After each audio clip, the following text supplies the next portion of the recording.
Afternoon, sir. Afternoon, All sir. right. So based on the exercise you had yesterday, um, we have 378.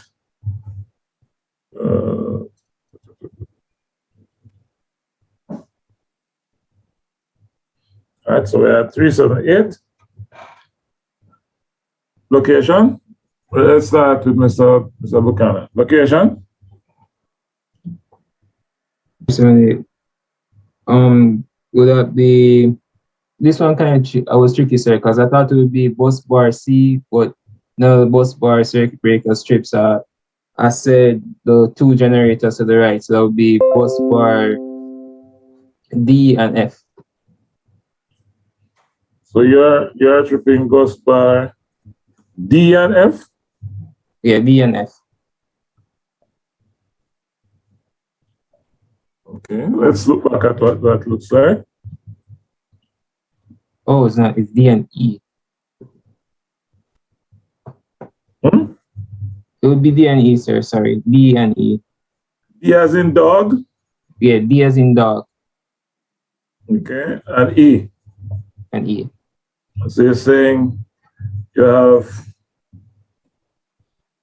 have a fault here.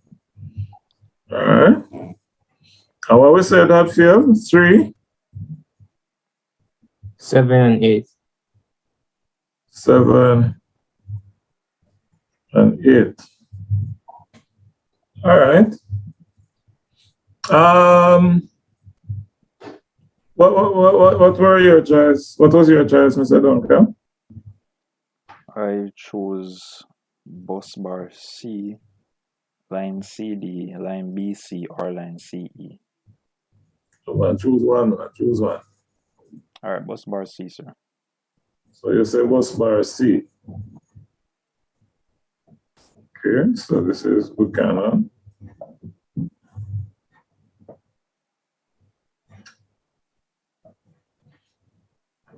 Duncan. Nice for you to join us, Ms. Gray. What was your selection? Sir, I chose bus bar C as well. Okay. All right. Now, Mr. Buchanan, take me through the process with bus bars D and E. Bus bar D and E.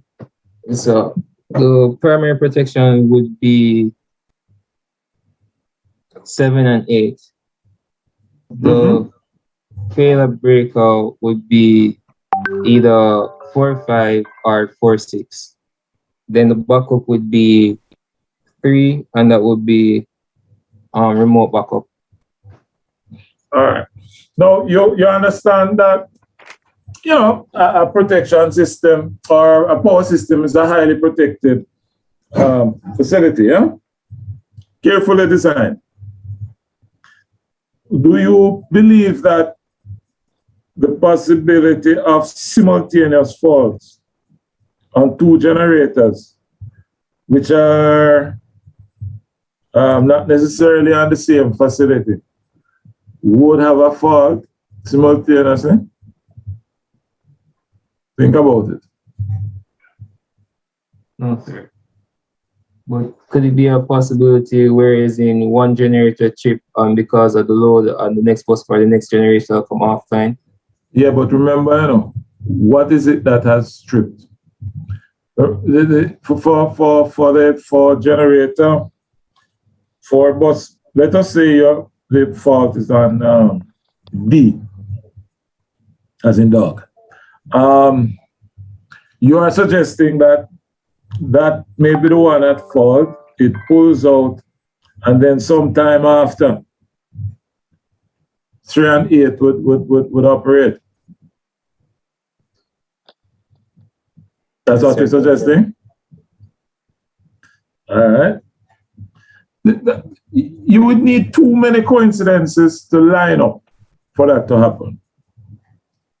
So, yes, you can get the breakers that you mentioned tripping, but it is highly unlikely. All right, sir. So let us hear the reasoning from Mr. Duncan. with bus bar C. Okay, sir. So, given that breakers 3, 7, and 8 tripped, that means that everything beyond those points would be still operational. So, it would mean that breakers 5, 4, and 6 fail to isolate this bus bar. Why would escalate to these locations? You know, the other side of each of these external locations is still getting power. So must be something wrong with bus bar C. Okay. So, yeah.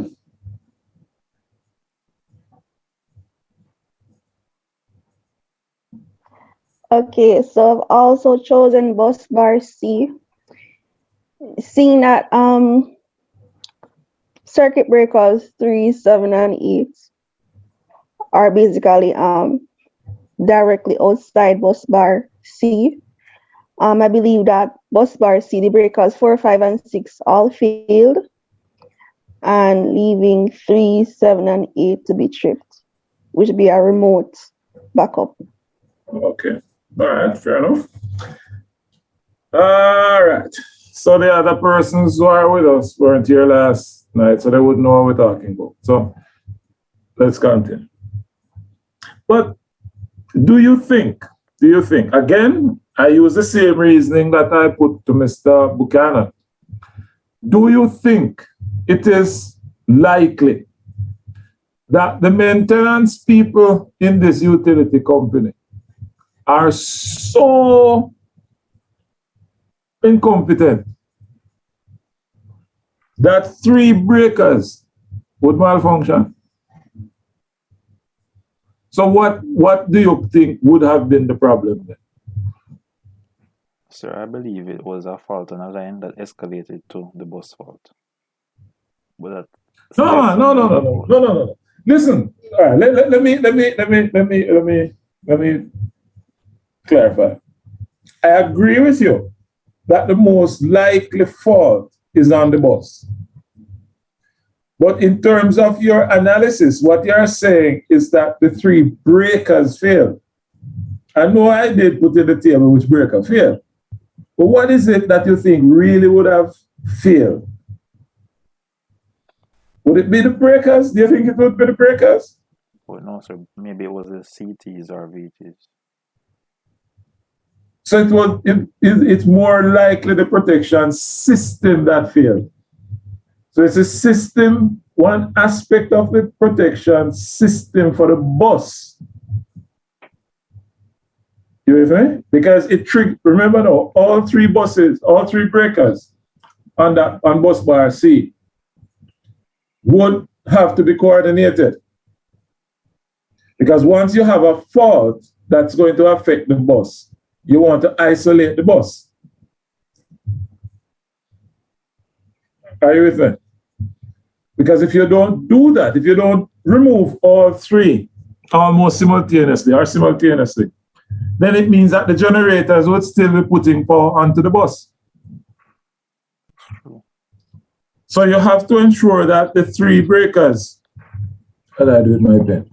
You have to ensure that the 3 breakers trip at the same time. All right?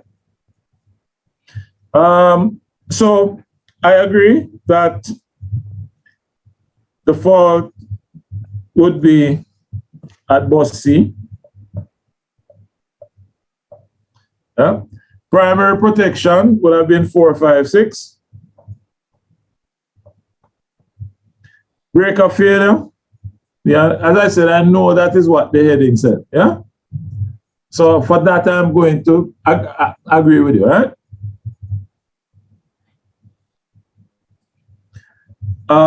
Backup. So all 3 breakers that have operated would have been operating as backup. Yes? And they would all be operating as remote. So let's try this one now. Which one was it? 3, 4, 5, and 6. Let me hear the reasoning. So 3, 4, 5, and 6 operate. Where's the fault?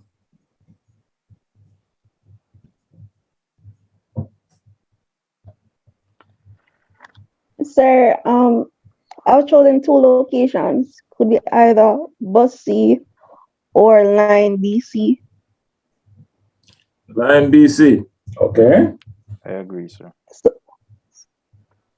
Where's Mr. Buchanan? So I would say bus C. Let's see. I would agree with Boss C. Why did you tell me your reasoning on BC? That's great.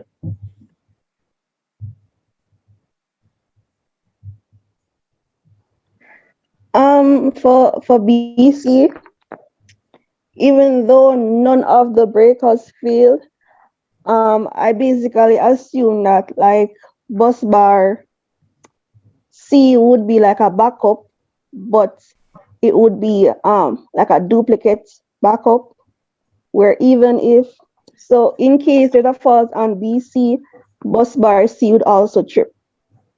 Okay. So think about it now. And we're coming back now. No, listen, I hope you understand that there are no wrong or right answers here. This is about reasoning and understanding the principles behind protection. There are some key principles that we're starting on. If a fault is on the line, yes, which breakers would I want to operate and why would I want them to operate?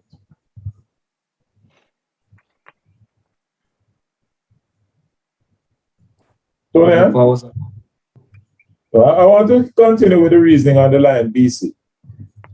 If you had a fault on that line, which breakers would you want to operate and why? Sir, breakers 3 and 4. Why? So if breakers 3 and 4 trip, it basically isolate system from BTE and the other bus bars beyond 3 and 4, sir. All right. I suppose that's a long way of saying you want the rest of the system to continue operating normally. Yes, sir.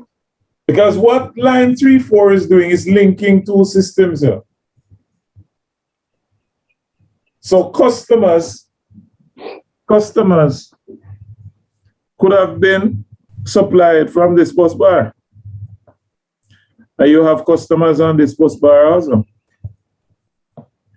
The line tripping, no customer would lose power really. They would have power to the extent that the generator can carry it. You with me?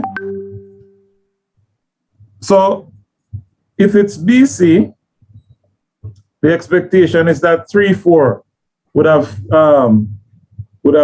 operated. All right, so let's use that. So B to C, and you're saying 3 and 4 would be the breakers. So which ones would have failed?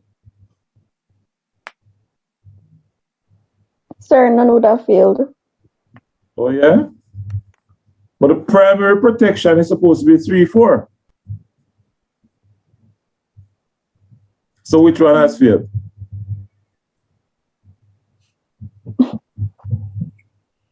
Huh? Yes, Mr. Duncan. 5 and 6, sir. 5 and 6, they have failed. Because they should not work when they're not supposed to be.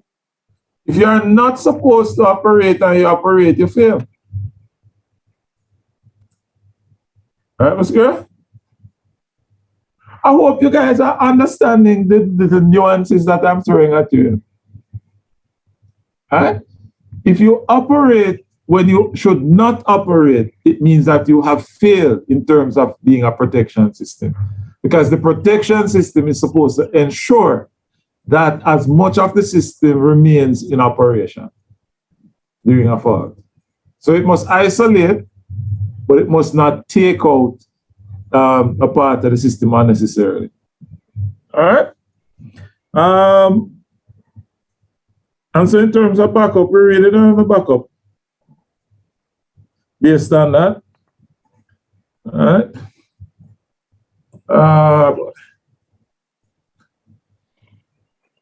Sorry about that.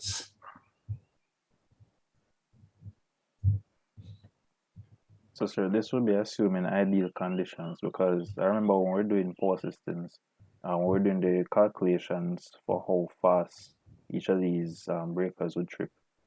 We know that if the fault current wasn't high enough, then it would take a little bit longer to trip than if it was a certain level. So you could have. All right. Now that would be for an overcurrent relay. Okay. Yes. And this is the beauty about protection. The overcurrent relay would create those problems for you. But we are now going to find other ways in terms of a protection system that would remove that problem. So we are going to, later on, we'll discuss things like your distance relay. So it operates differently from the overcurrent. I would be able to isolate the line much faster. All right? But that's to come.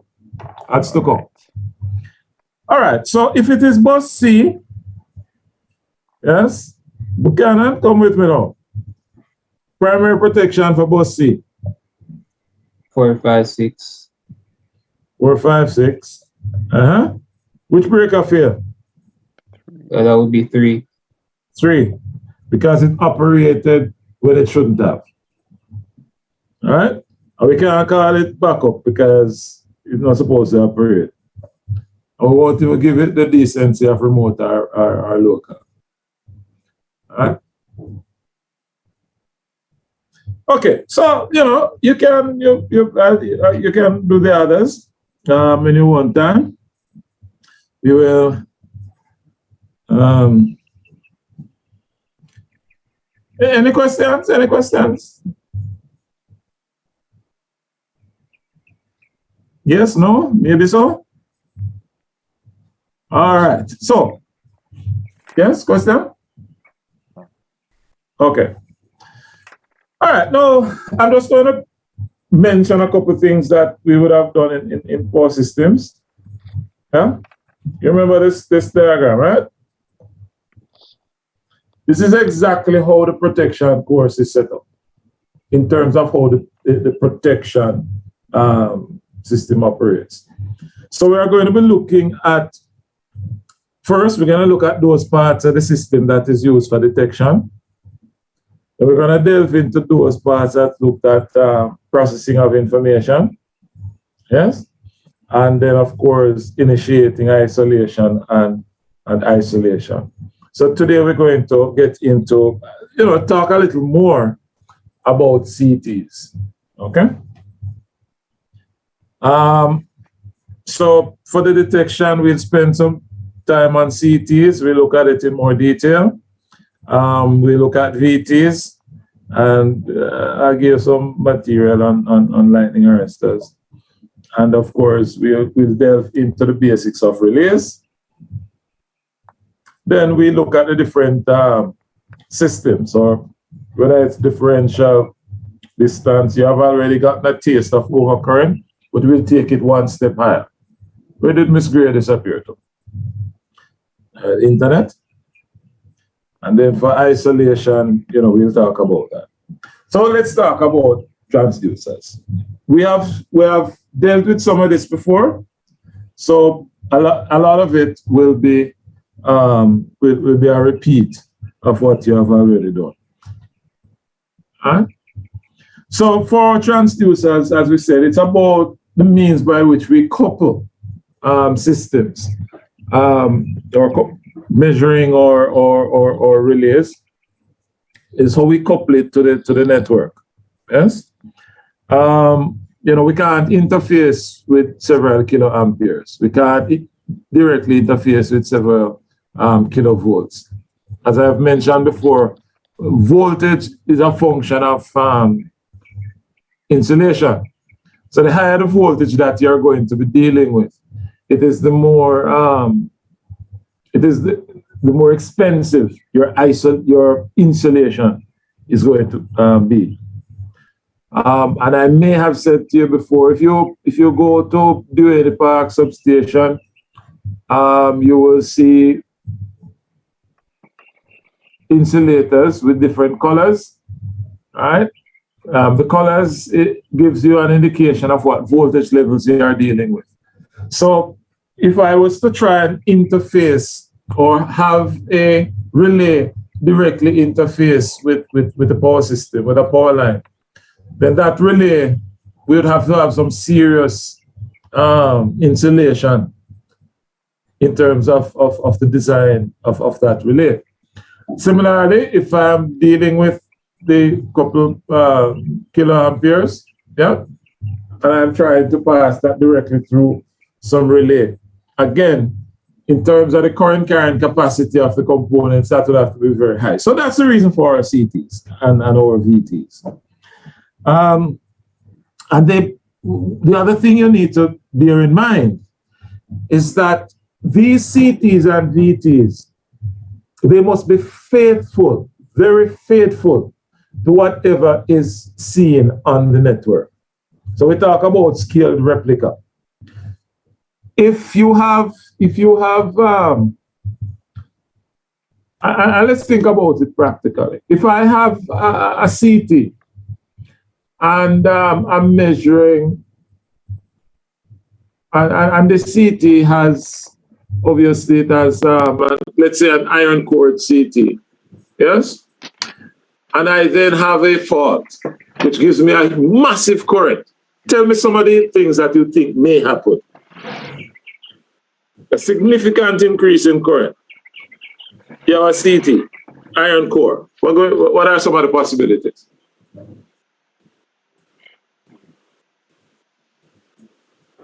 Damage to equipment. Huh? Damage, equipment damage. All right, let us assume that it can carry the current. So yes, equipment damage, but let us assume it can handle the current. Think of the all right, you know what? Let me not stress your brain so early. Go back to machines 2. What was one of the main topics you dealt with in machines 2?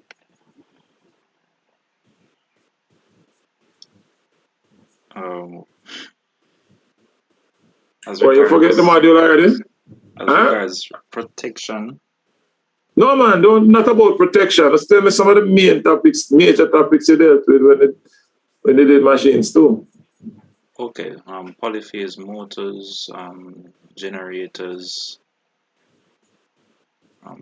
Or is machines 1? Anyway, you didn't spend a lot of time doing magnetism.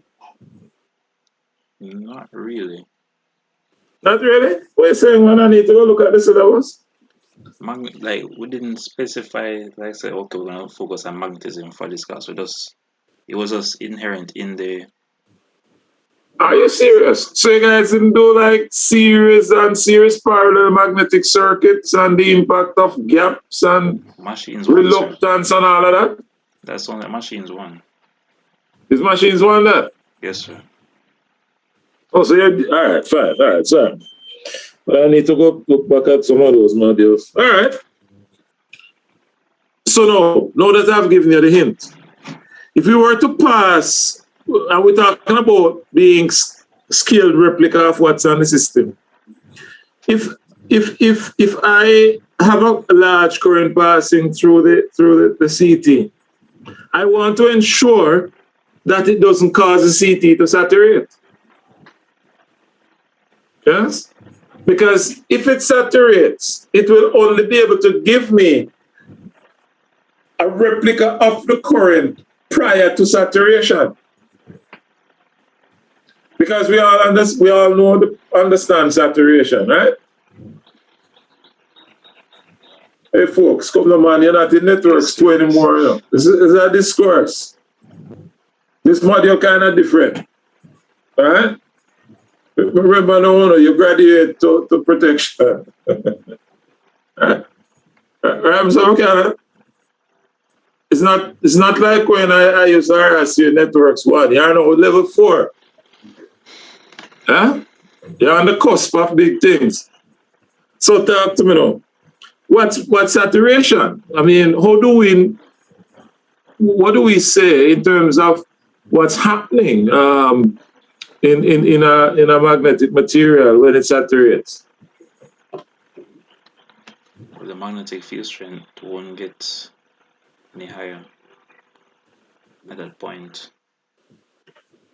Yeah, but so when I'm increasing the current, yeah, I'm increasing the current, but it has saturated. In terms of the current voltage relationship, what going to happen to the voltage? Will it also increase linearly? No, it would start to taper off. So it tapers off. And the output voltage is what we are using as the call it what we are actually measuring. So the current is flowing based on whatever current, which give what was that H equal IN, is it go? It's a couple decades I don't touch those things. But anyway, so you're looking at the relationship between V and I to get an indication of the amount of flux and the burst based on the magnetic field strength. All right. So when you have those possibilities, you have to ensure that whatever CT you're using will not get to that stage. So you have to consider saturation. It's a major part of the CT selection that you'll do. All right.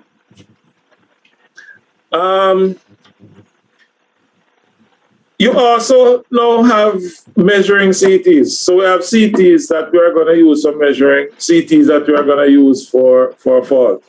I wouldn't be using a CT for measure that is designed for measuring for faults. Why? Because the CT for measuring is going to be a lot more accurate. Why do you think that's necessary? Mr. Gray, are back with us. Why do you believe that it is of greater importance to have a more accurate CT for measurement?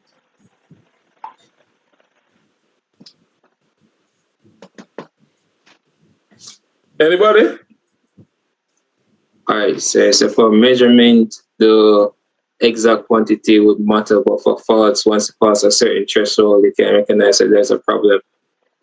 And what is it that would matter for the measurement? Accuracy or precision. And in terms of the precision, how would that impact the user? You are the engineer. In terms of the accuracy of the CT, how would that impact the organization for which you're working? It depends on the use case. Like, for example, if it's a billing case, it might tell you how much resources they're using or how much they should bill or what systems are necessary to be put in place. The reason, the mere fact that you're measuring it, yes, means that it's going to impact your bottom line. If it's not impacting your bottom line, then you don't really need to measure it. Are you with me? So Yes, sir. it's going to be a financial consideration for you. So your measuring CTs are going to be a lot more accurate in terms of their output. The protection CT, however, will need to be a lot more robust because it's going to be exposed to normal operating current. And as Mr. Buchanan says, yes, there are certain thresholds, but again, that is based on what we have introduced you to so far in terms of the overcurrent CTs, overcurrent relays, yes? But in terms of the range of currents that you're going to be exposing your protection CT to, that's going to be much greater than for your measurement CT. So it needs to be a lot more robust. All right? You're dealing with transients. There are protection systems, and I may have mentioned it when we were doing complex waves. Yes? Where during the fault, you don't have an ISA in your side anymore. The fact that it is non-sinusoidal, yes? Go back now to first year, we call it a complex wave. Non-sinusoidal. Agreed? But what is it that we know exists within the sinusoid? Within the let me go with what I was asking. By the way, sinusoids would exist in the complex waves. Fair enough? And these sinusoids, we call them what? Harmonics. Harmonics. All right? So come back now to the statement here. When it departs, when the waves depart from being sinusoidal, and we get these complex waves, we may need to extract from it the harmonics. And we will use these harmonics as part of the protection system. And we can talk about one right now that, we're going to be looking at. It has to do with harmonic restraints for your power transformers. And that helps us to distinguish between what we refer to as inrush current, yes, and fault current.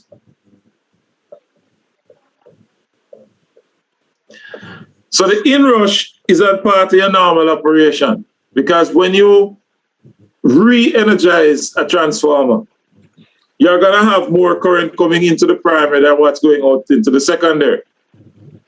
And based on what we have discussed before, because this will be used on a differential relay, and we know we're looking at output versus input. Yeah? Because of that, because of the differential relay use, then with inrush, it would look as if you have a fault, because you're seeing more current coming in than what's going out. You with me? So the harmonic restraint system looks at the current and does the analysis to see whether or not certain harmonics are present. And if those harmonics are present, then it will not operate based on inrush. But of course, if it's a fault current, the fault current will be passing through, and so it will then recognize it and will trip the relay. So in a sense, what I'm trying to say here is that your CTs must be faithful to whatever is on the system, because its output will determine how and when the relay operates. That crystal clear? All right. Which is what we are showing here. Eh? So the system may need to operate before the transient dies out, because we know that there's a time between the initiation, the transient period. We know that is between the fault. So we're talking about protection now. So it's between the time the fault occurs and when you would get back to steady state. Yeah, and we know that we may have a cyclical situation, so it will take a time to go back to steady state. But based on what is happening on the system, you may have needed to trip your breakers. So you can't wait until the transient dies before you trip, because if you wait that long, your equipment may be damaged. So the CT must be able to handle those transients and provide the information so that the protection system can make the necessary take the necessary action. Any questions? All right. So it is for that reason that we talk about errors in your CTs. Yeah.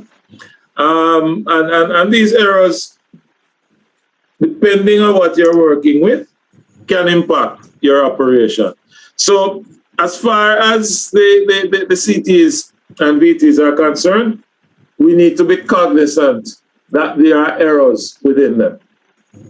And then you, in terms of the decisions that you'll make, the engineering decisions that you will make, you have to give consideration to these errors. All right.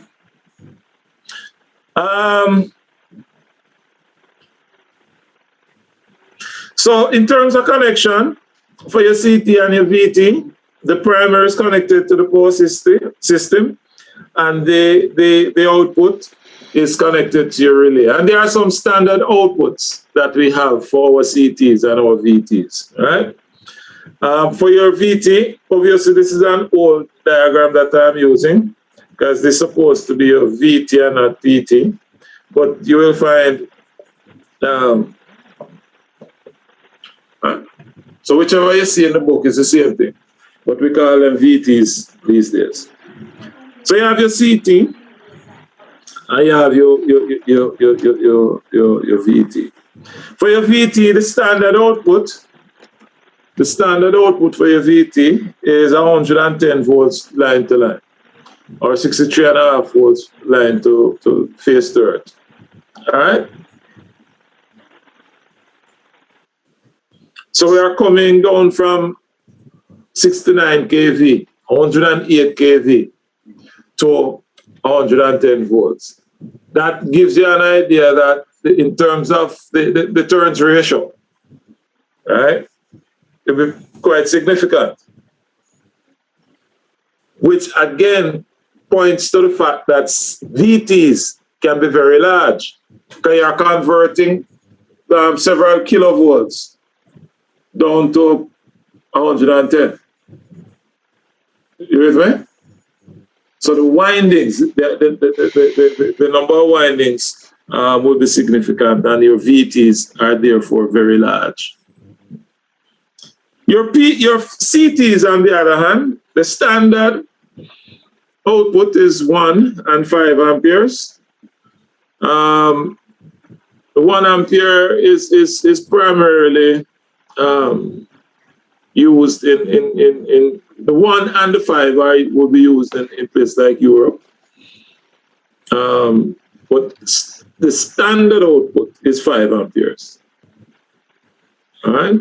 So the standard output for your CT is 5 amperes. What I'm showing here are just the connections for a 3-phase system.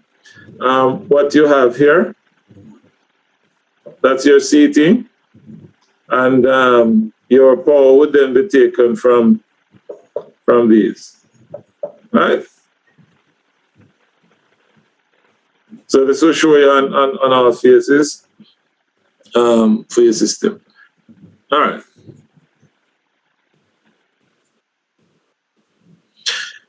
So for your equivalent circuit, for your CT, yes, for this figure, what we have here, we have a perfect ideal transformer. Perfect transformer, that's that. Yeah. We have the primary resistance, primary reactance, secondary resistance, the excitation winding. And of course, this is with the resistance is referred to the secondary. Okay?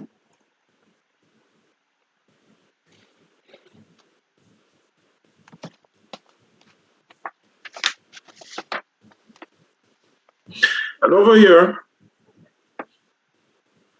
we have the relay and other associated equipment. And what all we mean by that, when we talk about associated equipment, is really just the connecting wires that you're going to be running to the relay. So those have to be considered. So when you go into the power station, you see the transformer all the way over there, but then you see the relay house a few meters away, some meters away. Between the transformer and the relay house, you are then going to run your copper cable underground. So when you go in the substation, you will see raceways, which are kept on the ground, where your wires would then run from the CTs, which are out there, and go back to your relay house. So that resistance, along with the resistance of the relay, is what we are referring to over here. RS is the secondary resistance of the CT, and that's of importance. Okay, so just to delve inside this a little more. All right, so we have already identified these. Yes. Now the secondary resistance. Listen carefully. The secondary resistance plus that of the relay and the equipment which are connected to the output of the transformer is called the burden. So the burden, the CT burden, is everything that is connected on the output. And that is expressed in volt amperes.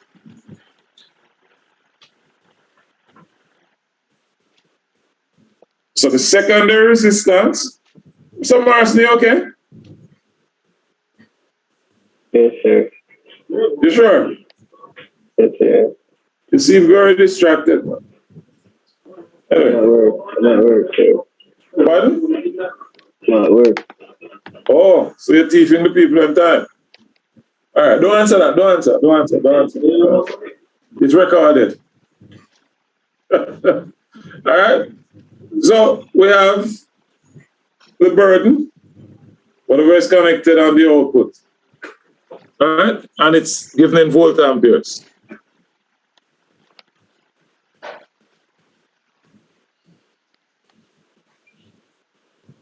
So for your burden, the impedance, yes, is equal to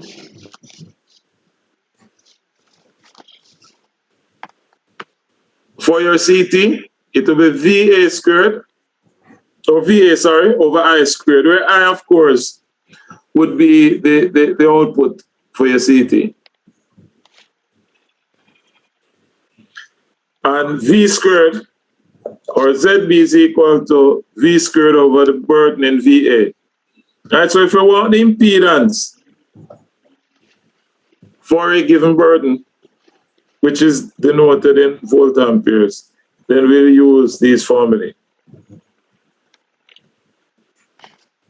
All right, this one for your CT, that for your VT.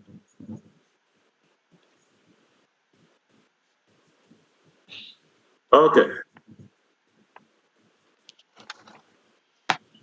Now, the primary winding of your CT is in series with a power circuit. All right? And of course, we can either use your wound primary, your bushing or bar, or your core balance types. So these are the technologies used for your CT.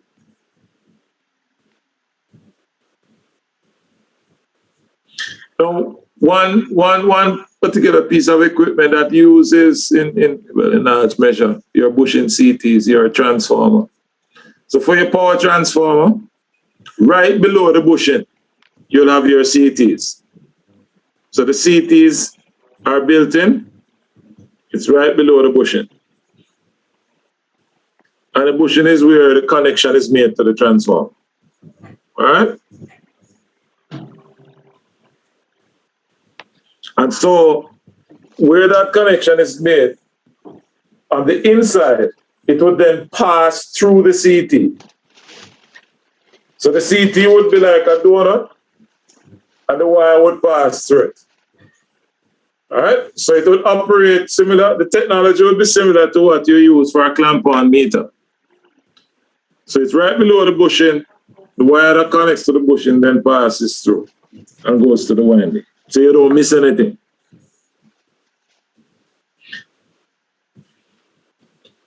All right, we have already spoken about the 5 amperes. As I said, there are 1 amperes in use, but we are gonna just stick to the 5. Unless I specifically tell you that it's a 1 ampere output, you just assume that the standard output for your CT is 5 amperes.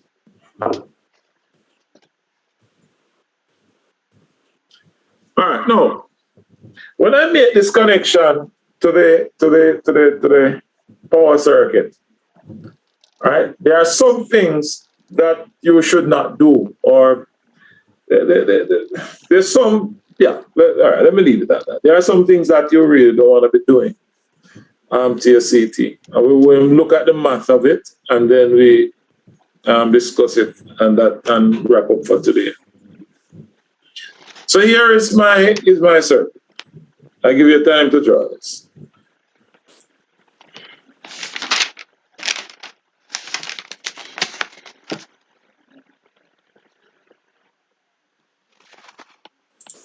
So you guys couldn't tell me that I wasn't recording. Anyway, I hope you were taking notes.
All right. So while you continue looking at that, just to say that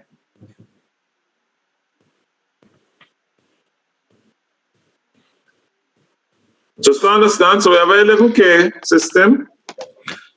The CT will be looking at 1 phase, yes, which is why we're using the phase to ground voltage there. So that's the system. So the system is a 11K system. Yes, the CT would be looking at 1 phase. So it will be clamped around 1 phase. Fair enough? So we have the 6350, which is 11 over root 3.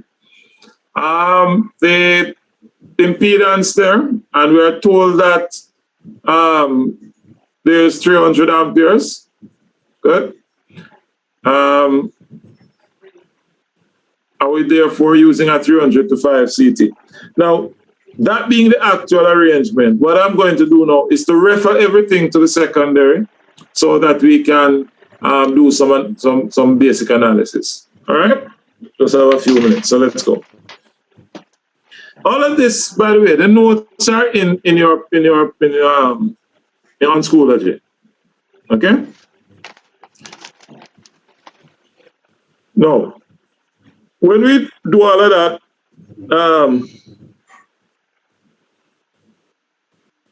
no, I haven't referred it yet, but looking at the current transformer, so going from this, right? So I'm just going to expand. First, I'm going to expand that view. All right? So we're just looking at what's happening in the CT. So within the CT, from what we have here, all of this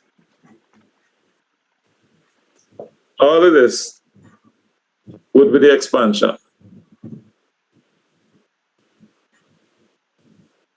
So from this point onwards, that's the CT, which has the ideal winding, it has this excitation winding, it has the secondary resistance, and of course it has the burden.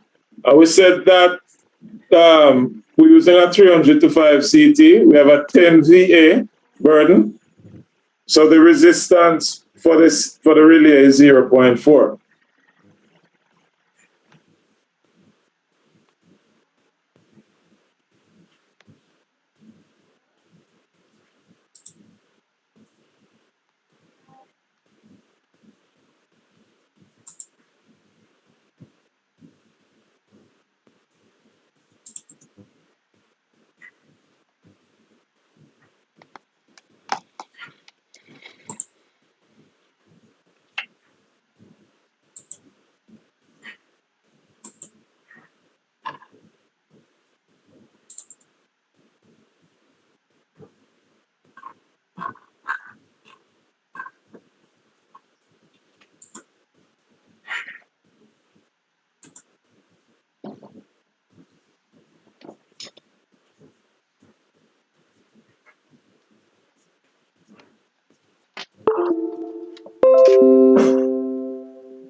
All right. Now,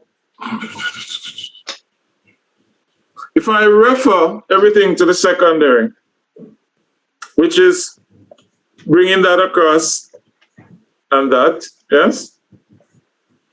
This is what we have. So this would be my circuit. So I've now removed the winding and I'm looking on the impact on the secondary side based on what's on the primary. I'm not doing anything here that you're not familiar with, am I? Okay, silence there means consent. So students, so on the secondary side, the input impedance, this is now from the power circuit, will be 76.2. Of course, we multiply by the square of the turns ratio. All right? Which would be the 60 squared. That's where we get the 60 squared from. The turns ratio of the CT being 300 to 5. All right? And of course, we'll get 381 kilovolts. No, we're not going to do any more calculations. What we're going to do is to look at this circuit and make some and determine some key operational points. All right. The first point we want to make, and these, although they are in the notes, I would prefer if you write them down just to commit them to memory. All right. First point we want to make is that one, the secondary current will not be affected by change of burden impedance over a considerable range. So that's the first thing.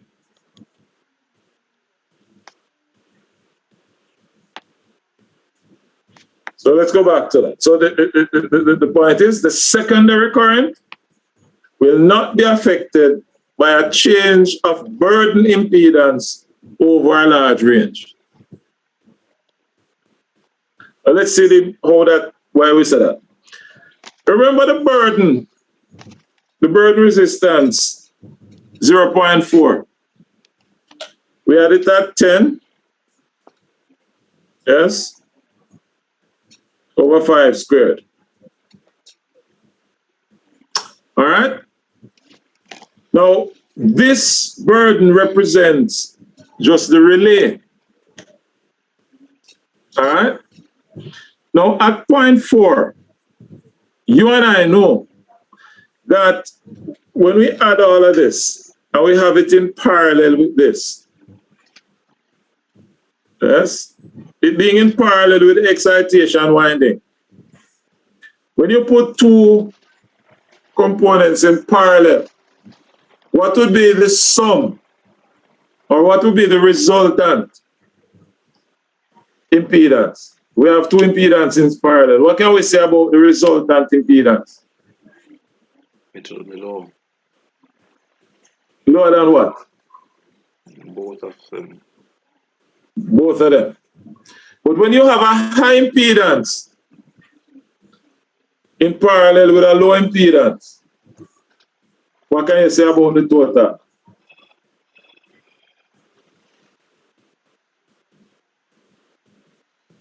Come on, man, talk to me. Equal to the low impedance. Uh-huh. What can you say, Buchanan? It's going to be almost equal to the low impedance. Absolutely. So what that is saying to us is that if I had a relay of 100, a burden of 100 volt amperes, I'd have 100 over 25, so 10 times the original burden. I will still get 4. And you will agree with me that 4 in comparison to 150. Yes? You still have a lot of slack. I'm emphasizing this point because it is what allowed the Jamaica Public Service years ago to go through and change out their electromechanical relays. So the electromechanical relays usually have much higher burden than the static relays that we now have. So the company has been able to now be using 3rd generation relays.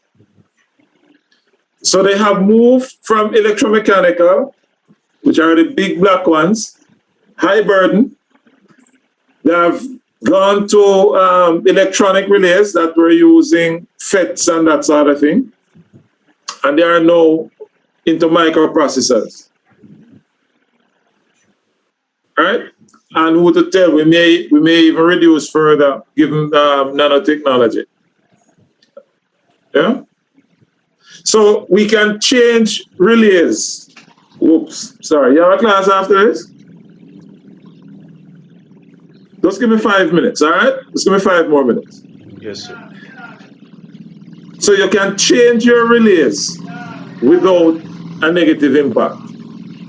So you have your protection system.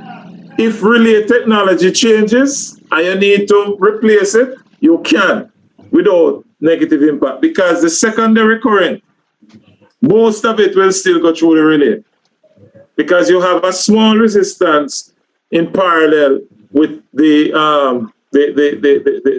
excitation winding of the CT, which is high. So that's the first point. The next point is that you must never, under any circumstance, never ever interrupt the secondary of your CT while in operation.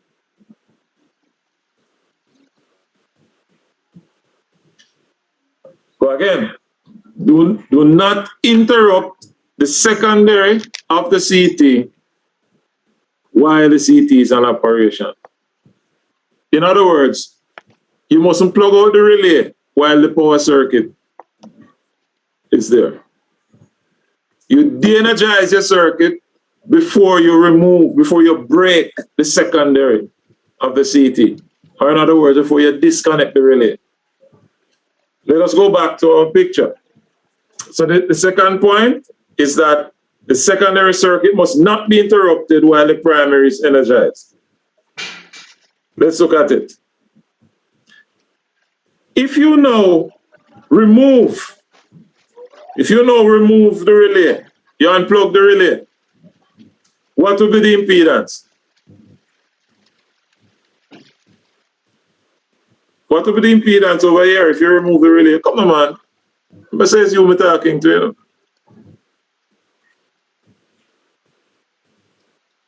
If I remove the relay, what is the impedance? It will be 0.2, sir. If I take this out, I remove it. Remember, we say you should not disconnect it. So if I disconnect it, what will be the resistance? Oh, extremely high, infinite, sir. What would be the resistance, Mr. Duncan? Don't tell me no extremely high. Infinite, sir. Infinity, because you're now dealing with air. Yes? So if it's infinity, it means that the secondary current would not flow in this path. So where would all the primary current go? Through the core. Where would the primary current flow? Into the core, sir. Right through the core. And the core would be a metal core. So you'll be pushing all the primary current through the core, which can result in excessive heat production. And many of the equipment that you'll be using in the power station, for example, a transformer, if you have that CT and you disturb the relays, you remove the relay without de-energizing the circuit, you would have put, like you're putting hot coals on top of a transformer which is filled with oil. I don't need to explain the ramifications of that. So the two key things that I have mentioned, one, you can use a wide variety of CTs, of relays, so you can change your relays and it won't impact. You must never disturb the circuit, yes? Must never disturb the external circuit. And then thirdly, the ratio and phase angle errors can be calculated if the magnetizing characteristics and burden impedances are known. All right? And we will pick it up here, all things being equal. Apologize to your colleagues for me. We will not have a recording because of my error. Sir, there's a point of correction. In the diagram that you showed earlier, the EMF or the voltage was 6,350 phase to ground, right? If we carry it over to the other side of the transformer, it would divide by 16 and multiply, sir, because it's stepping it down. No, man. It's not stepping down. Oh, stepping up because if you do that, now worse. We're moving from high current to low voltage, to low current. So the voltage. So we're moving from low voltage to high voltage. Right. Understand, sir. Okay. All right, folks. That's it from it for today. Have a good one. Miss Gray, were you with us? Yes, sir, I'm here. So you don't want to see us, huh? I don't understand. No, sir, my internet went out before I decided to turn off my camera. I know. All right, so take care. Remember, the notes are there, but we didn't have a recording, but you survive. We'll pick it up from here next time. Have a good one. All right, sir, have a good one. All right.